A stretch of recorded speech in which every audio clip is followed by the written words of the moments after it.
This afternoon's webinar is all about climate change connections, and the webinar series is one of our virtual offerings this year among the podcasts and the virtual gatherings and the activity sheets, and we're really pleased to be able to offer these to you as we develop some really fun action items for folks to take on, and we've got some really great information about climate change that might be relevant to everybody from students to teachers and green team leaders and even district folks, if there's any among us this afternoon.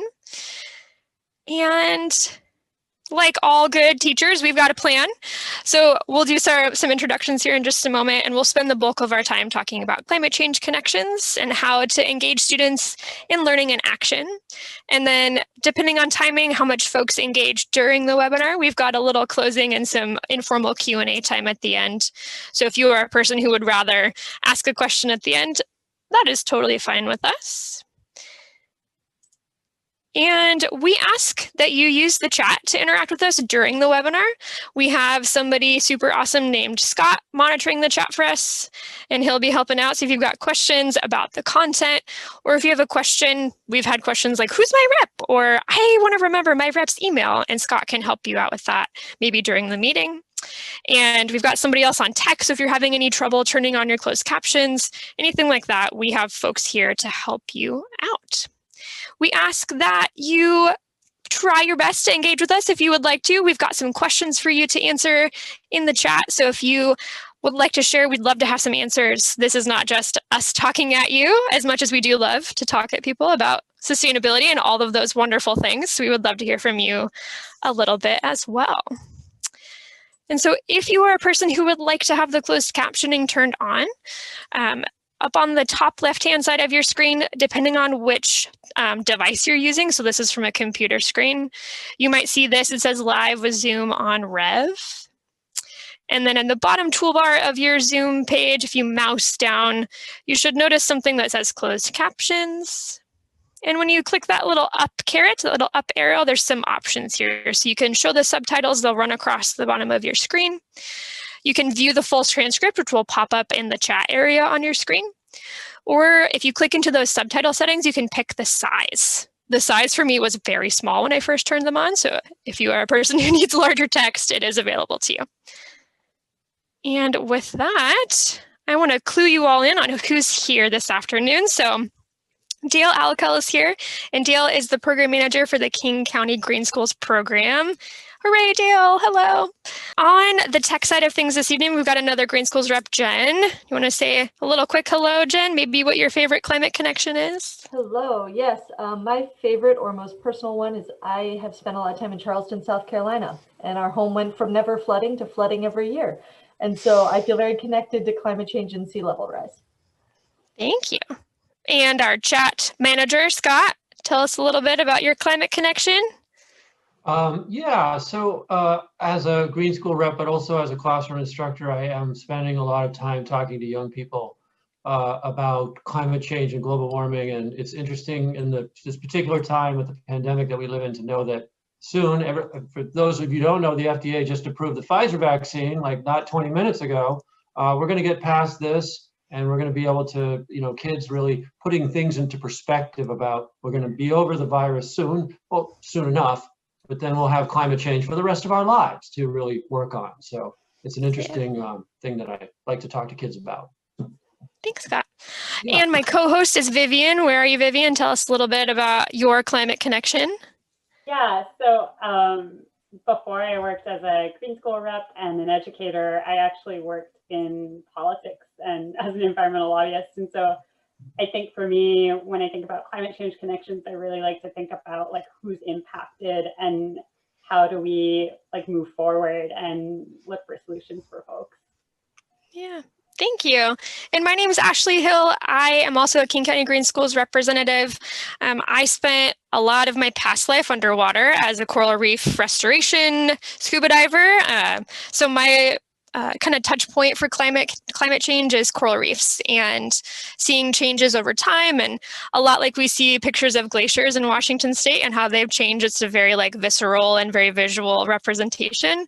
We see that with coral reefs as well. So that's my ecosystem of choice when I'm learning about climate change. And we just want to let you know that our representative team and Dale, we work hard to be knowledgeable about a variety of different sustainability and resource conservation and waste reduction and recycling content, but that we all have these really sort of personal connections to this work as well. And the representatives spend a lot of time in classrooms with students, online, teaching about these topics. And so we're doing our best to answer your questions about climate change and bring some different perspectives and interesting action items for you this evening, or this afternoon, excuse me. So thanks again for being here.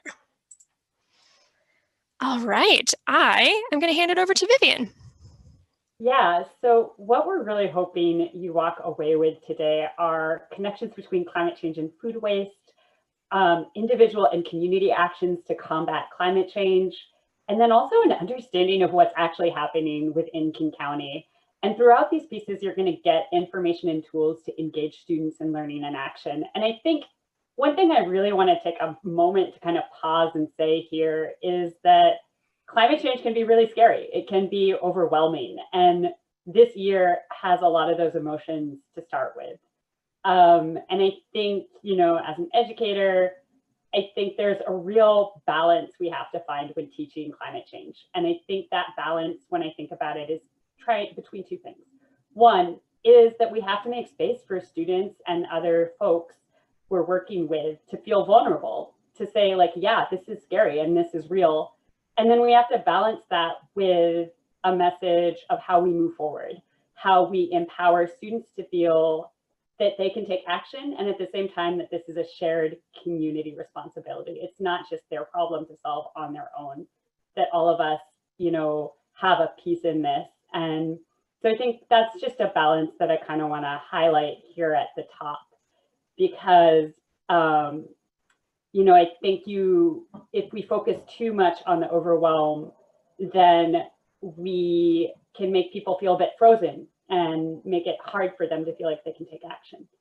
And if we go too far in the other direction and focus too much on a positive message, I think we can run into the opposite, where we're not making space for students to feel vulnerable. So I think that balance is really important to acknowledge. And so if we go to the next slide, we will kick it off and get started on the food waste connections that we're going to be talking about. Yes. So Scott, would you pop that question into the chat for me? This is our first response question, so we'd love to hear your thoughts about this. Each of these questions you'll see is on a blue slide throughout, and this is your opportunity to kind of prime your brain for that section. So this question is, how is food waste connected to climate change? A, carbon emissions from growing, producing, transporting, and storing wasted food. B, greenhouse gases from carbon dioxide and methane produced at landfills. C, enteric fermentation, hint, hint, air coming out of either end of the cow. Or D, all of the above. So we'll give folks a second to chime in. Scott, what are we seeing rolling into the chat? You are muted, my friend.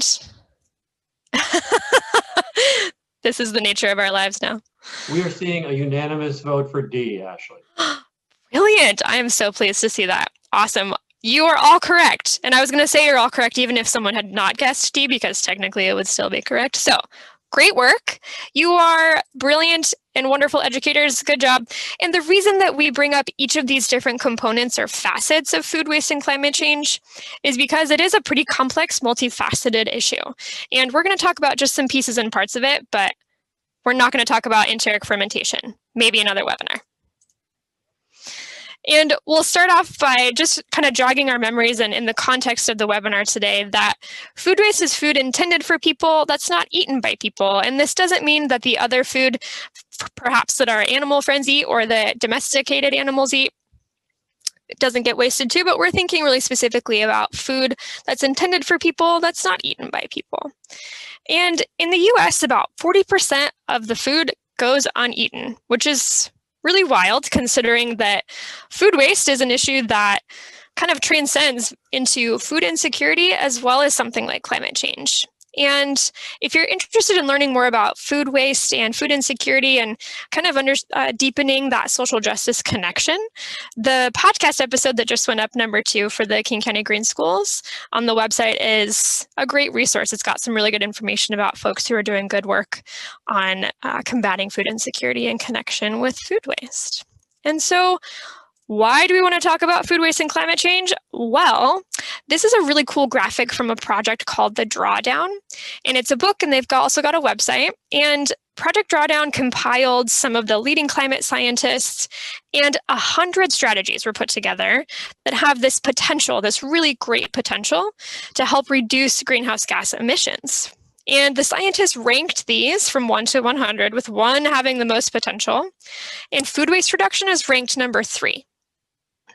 I was really surprised to learn that, truly, because I was like, really? It has that much of an impact? But it really does. And this is something that schools and teachers and district folks can make a really positive impact and remind students about why food waste, like what we want to do about it and why it matters. And it's not just the food that hits a table at the lunchroom or hits a table in our homes or hits a table at a restaurant. It's food before that as well. And so one of those first answers to that question was carbon emissions from growing, producing, transporting, and storing wasted food. So this can happen all along the food systems process, from harvesting to manufacturing, transporting, so trucking or planing or boating that food across the world, food at grocery stores. I am 100% guilty of not picking an ugly vegetable. I'm going to see if folks can find the new fun reaction buttons on your Zoom screen. If you have not picked up a vegetable or a fruit because it's ugly, can you give me a thumbs up emoji? Yeah. I see Crystal fan. Yeah, totally, right? This is a thing that we do. We are absolutely socialized as consumers to be like, well, if it doesn't look good, is it going to taste good? Totally been there. So just a reminder that I'm not trying to shame anybody. This is not about shame. It's just about deepening our understanding about how food waste happens, not just at our homes, but all along the process as well. And we live in a really neat place in King County because the Cedar Hills Regional Landfill is one of the largest landfill renewable energy producers in the US. And your representative team, we took a field trip to the landfill and we were all really stoked. We have videos on our phones, and you would have thought we went to, I don't know, Bermuda.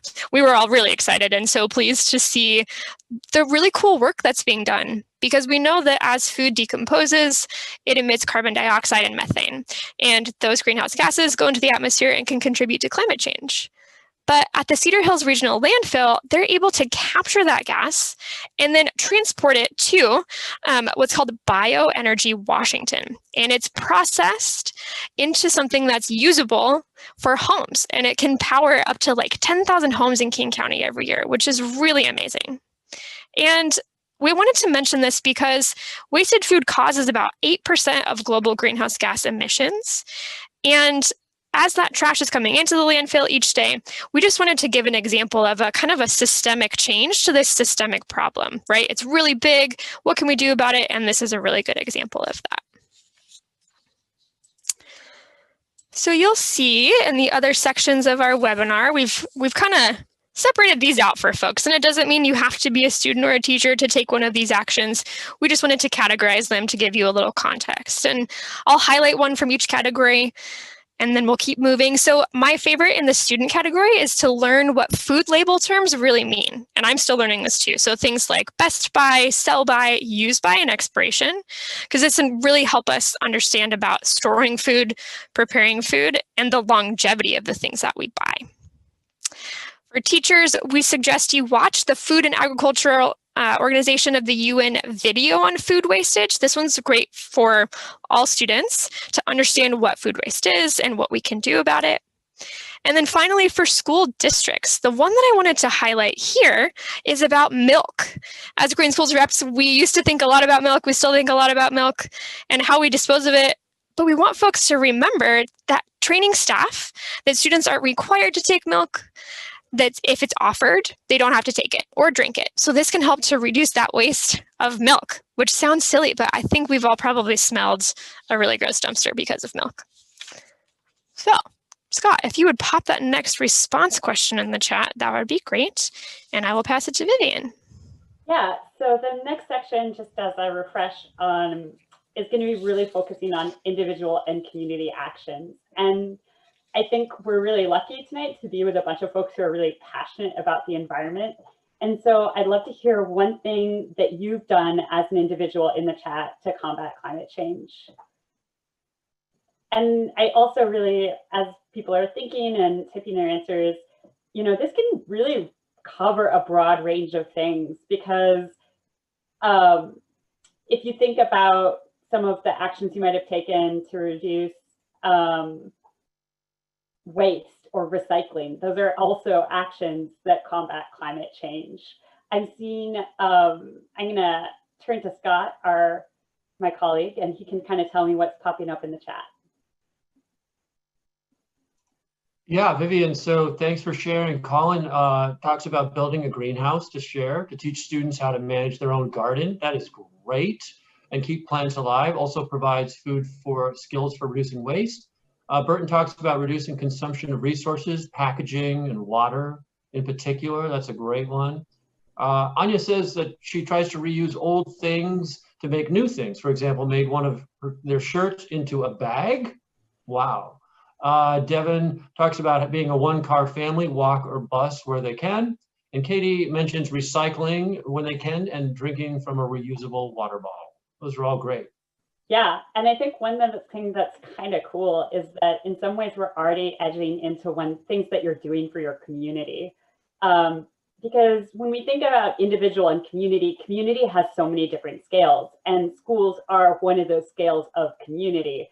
And so when we talk about actions that we do with students, those are absolutely ways that we are all combating climate change. And so if you'd like to share something that you've been doing within your school community or broader, a different scale community, you can now type that in the chat box, and Scott will assist me in sharing some of the answers that come in for things that you're doing within your communities to combat climate change.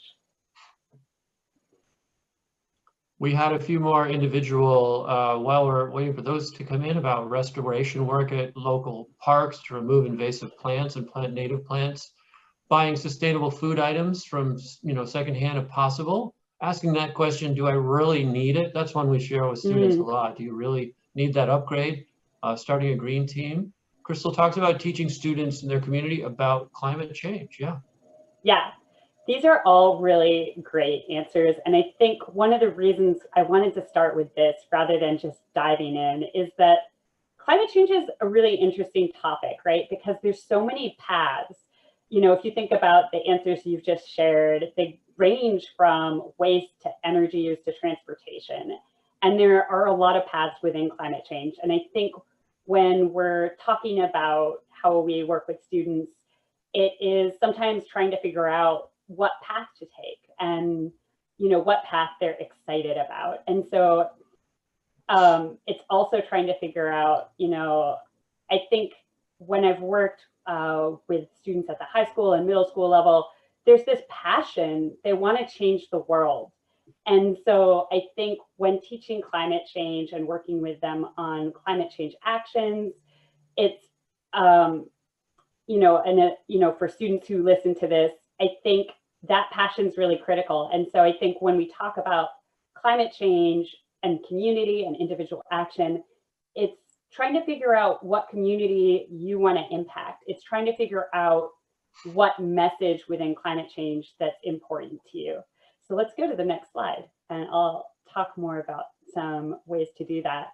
When we also talk about climate change and the actions we can take, it's really important to build context and that why.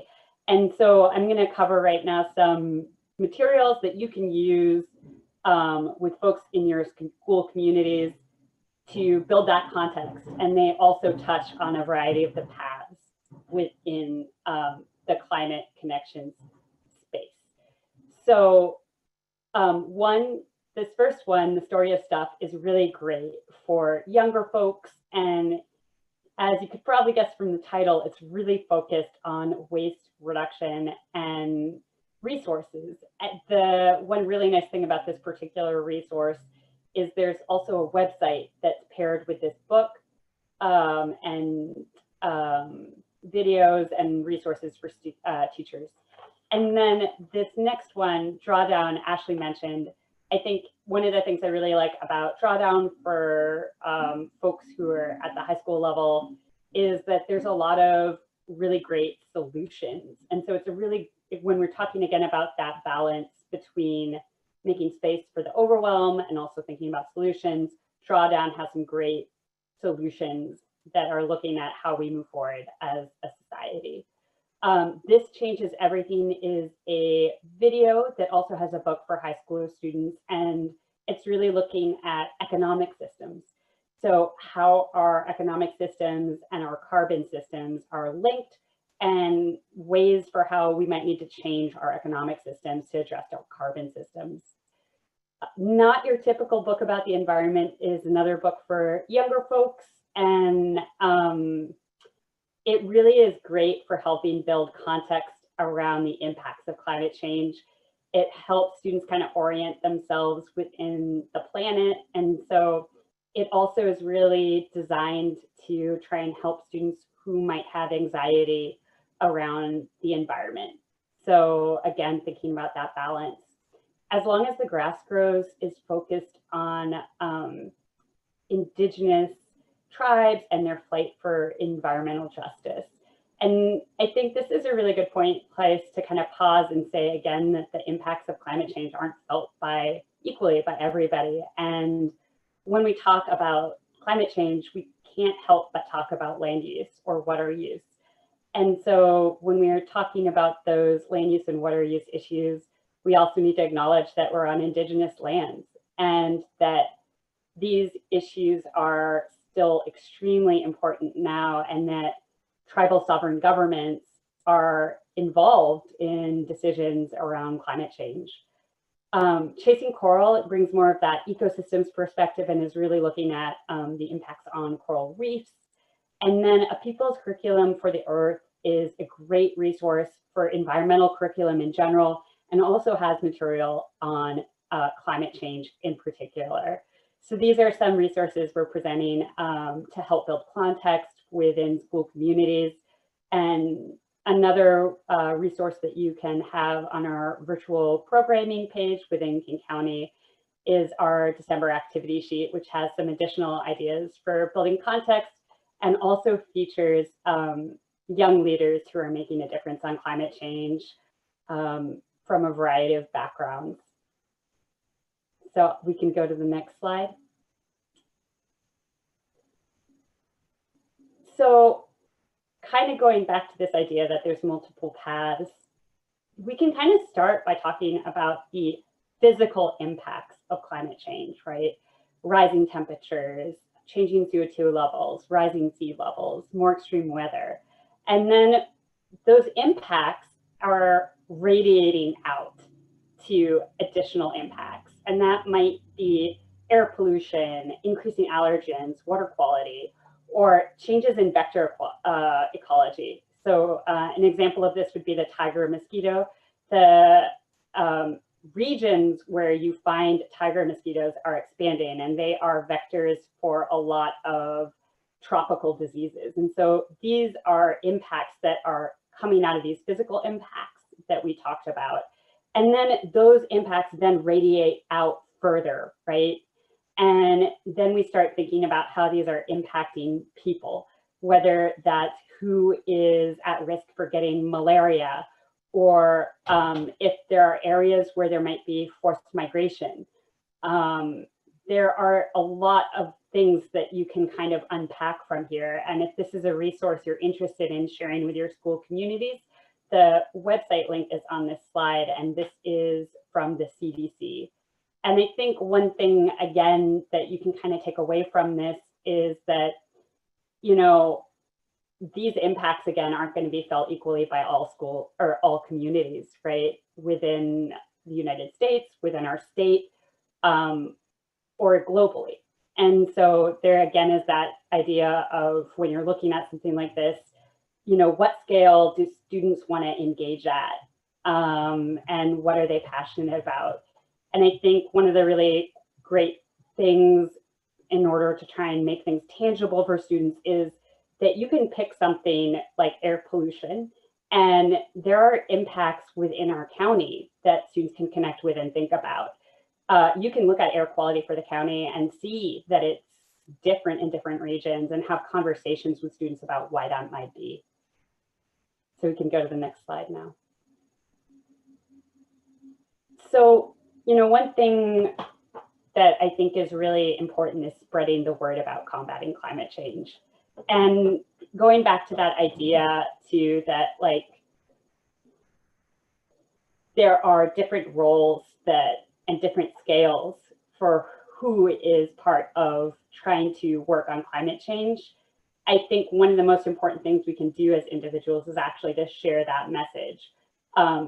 When we spread that message, it impacts the culture of the area we live in. It makes different policy solutions possible or impossible.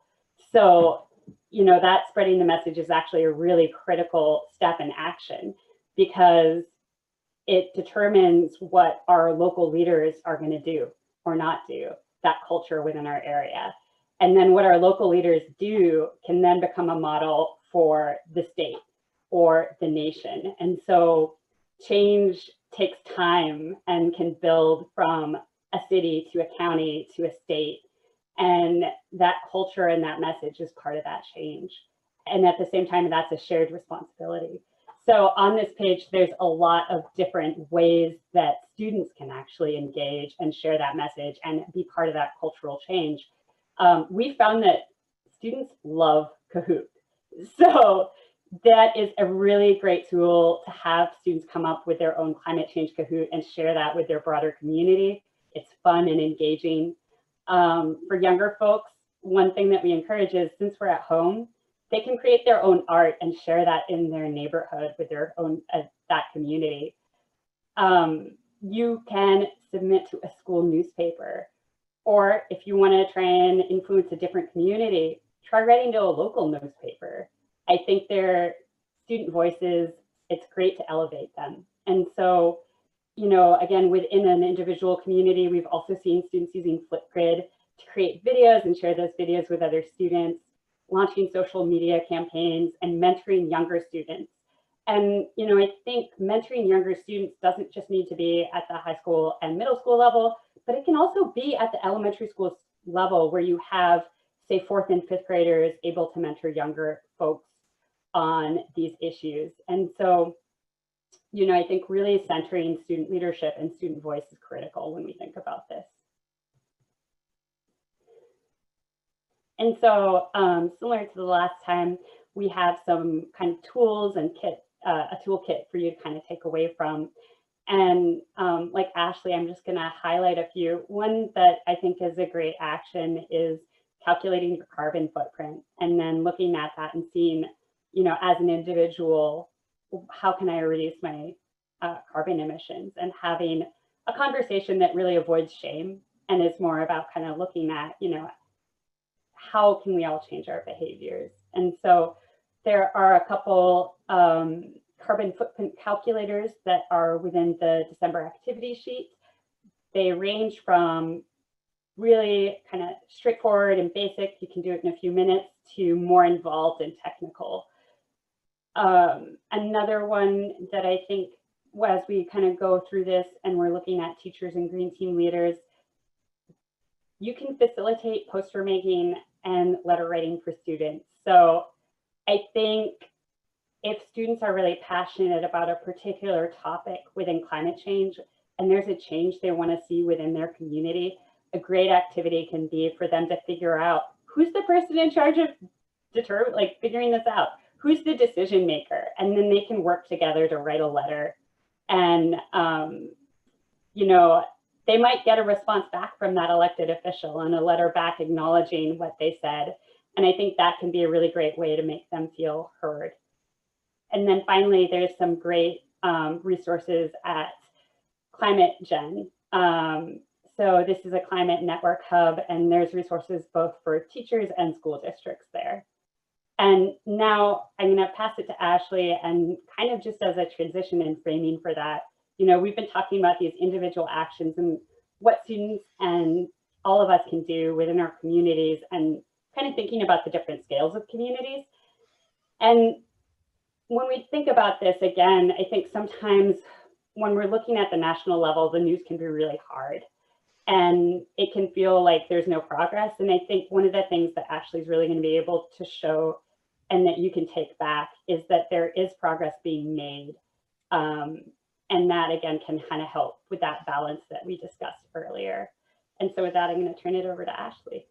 Thanks, Vivian. Yeah, the other thing I'm just going to quickly point out, because I like this idea for school districts as well, is either diversifying the curriculum or just thinking about where we're talking about climate change. I know as a young person, I really only learned about climate change in science classrooms. And as I got older and saw more students have interacted with more teachers, especially in Washington, I've seen how folks bring it into language arts classrooms and social studies and really dive deeply into that multifaceted nature of how climate change touches all the different parts of our lives. And I know there's a lot on these action slides, and I just wanted to remind you all, this is recorded so you'll be able to revisit these. And the one other thing I wanted to highlight as I transition to this next slide is this idea of kids having, and even adults feeling, anxiety around climate change. And there's some really cool research being done around environmental hope as well, and sort of holding that tension really gently between how can we move forward and take action, and how can we hold space for all the feelings that come up when we think about our planet. So I just wanted to offer that, and just as a consistent reminder that we're trying to stay grounded in the context of our lives in this moment, right? Which is really, really wild. We look at each other in small boxes all day, and it's really thrilling.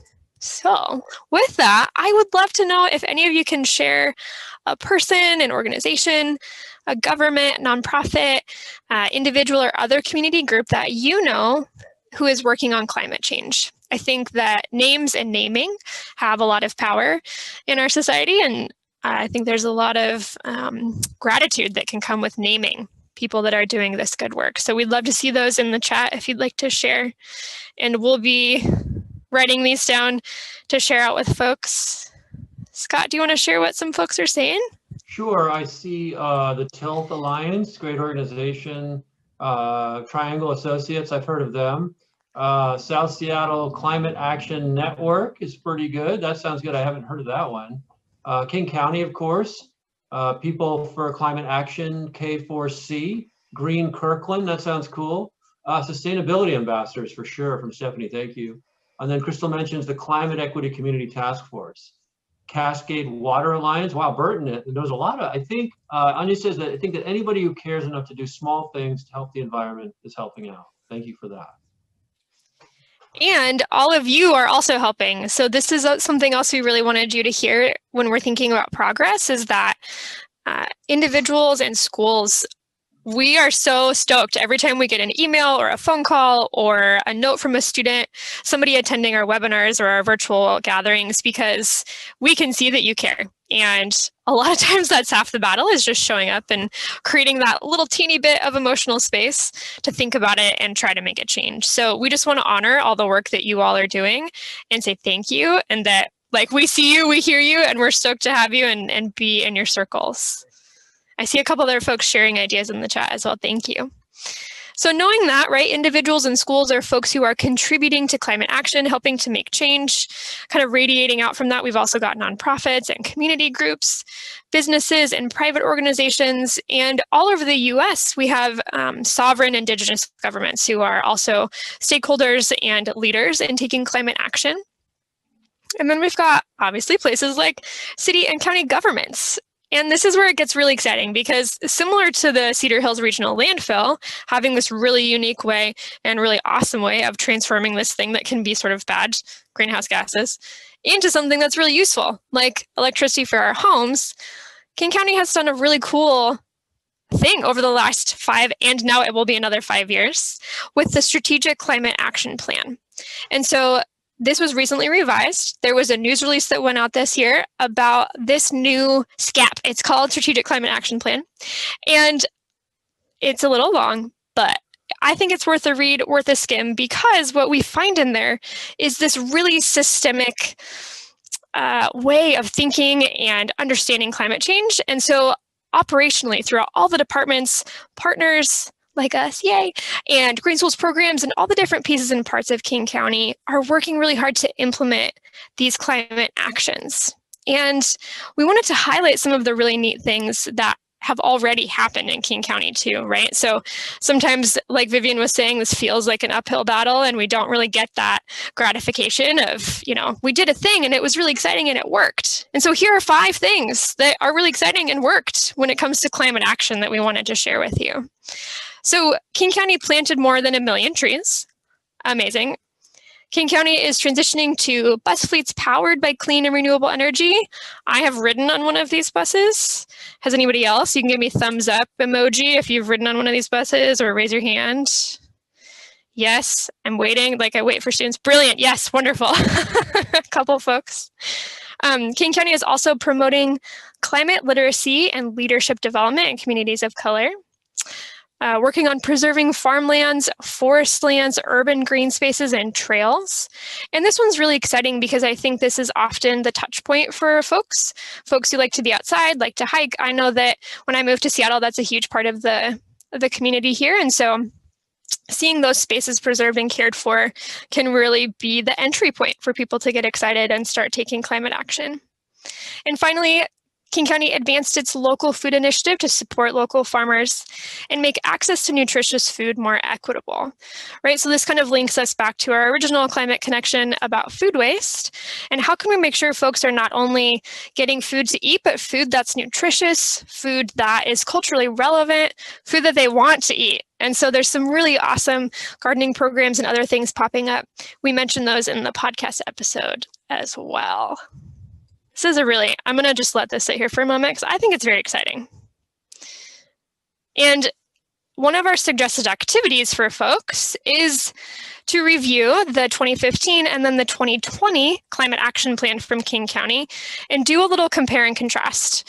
As a teacher, I am all about context. And so I love the idea of thinking about what was happening in 2015 when we wrote that original strategic climate action plan for that chunk of time and what's happening now. I just think it's really exciting for students to think about that and kind of investigate what's different, what's going on. And the other part that I wanted to address for students is this idea of systemic change, right? Climate change is a big systemic issue, so we've got to address it with systemic ideas for action. And so going to the district school board and asking them to commit to reducing greenhouse gas emissions and making a plan is something that students can do.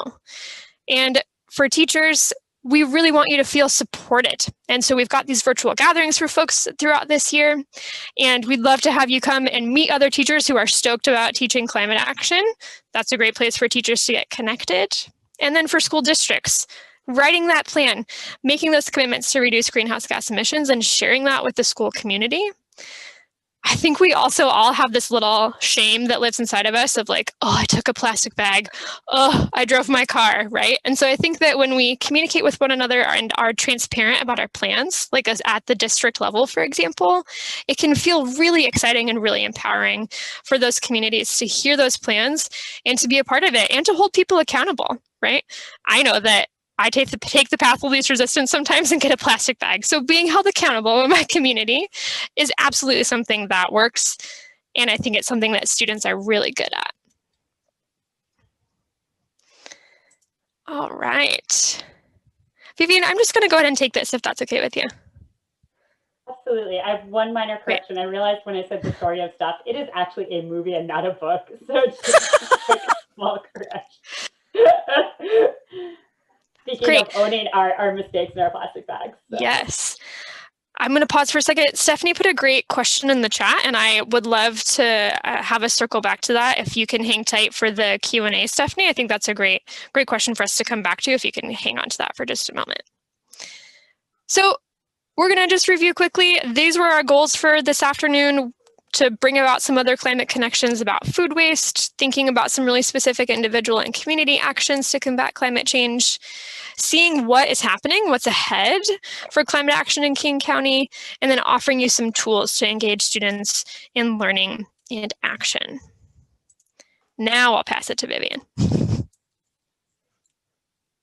Yeah, so I'm going to talk a little about what's ahead and what's coming up for us. And so some of the things that have been recently posted are this December activity sheet for climate change connections. And Scott will post the website link to our virtual programming where you can find all of this information. We also have activity sheets for October and November, and the next one's going to be coming up in January, and we'll be focusing on environmental justice. We also have some podcasts. So Ashley's been mentioning this. So number 1 and 2 are posted on the website as well. And episode 3 is coming up. So our website also has information on the webinar. So the first webinar is already posted, and this one will be posted in about a week. And so if there were things in here that you want your students or your other community members to hear, please feel free to use this as a resource to build context. You are welcome to use it in that way. And then finally, stay tuned for some more virtual gatherings that are going to be coming up. We also have a goose chase scavenger hunt that has been going on and is active. And so King County has been running a scavenger hunt through an app called Goose Chase. We have different school teams posting actions that they are taking right now through photos. And I just want to give a bit of a shout out to our top 3 as of 3:30. In number 1 is the Summit Trail Middle School. Vivian, I'm going to change it. Tahoma Green just took the lead. What? So as you can see, it is active. So Jen, do you want to say who the top 3 are right now? Yep, it just happened as you were saying this, so I laughed. But Tahoma Green team is in the lead, followed by Summit Trail Middle School right on their heels. We're talking like points away. And then TMS Green team. There's several more, but those are our top 3. Yeah, and if you are not part of this scavenger hunt, it is going through December 16. All the prior challenges are up, so you can still have an opportunity to catch up and participate in this. So, yep, that's been going on. And if there's questions you have for that, Scott can share additional information. I just wanted to say, to reiterate to everyone here, congratulations to the leaders, because I'm running this goose chase, and anybody who has not joined, you still have a chance. You really can. It's just, you can start fresh, join. There we'll post information, and I've posted the link to the virtual programs website, which puts all of this together in case you haven't been there before, and that is your go-to spot for all of this content. So do bookmark that or copy that link that I've had there. And the answer is to Burton's question. We are hoping to have another spring goose chase centered around Earth Day. Nothing firm yet, but we're really looking at that possibility. This one has really taken off, particularly over the past few days, but that doesn't mean you can't still join. So join up if you are not goose chasing, and have fun. It's great for younger students and older students as well. Join Goose Chase.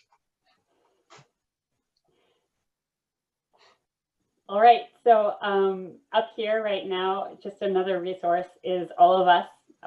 We're here for you. So if there are things you want to talk about or have questions, or you want us to talk with your students virtually, we're here for you. And we're happy to work with you on ideas that you're having in terms of sharing what we're seeing from other schools, and just be a resource in general.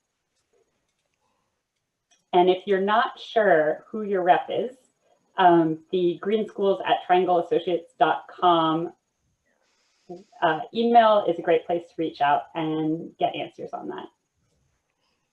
Great. Well, thank you again for joining us, everybody. We really appreciate your time, but we know that this time is precious for all of us. And so we're jazzed to have had some folks joining us this evening.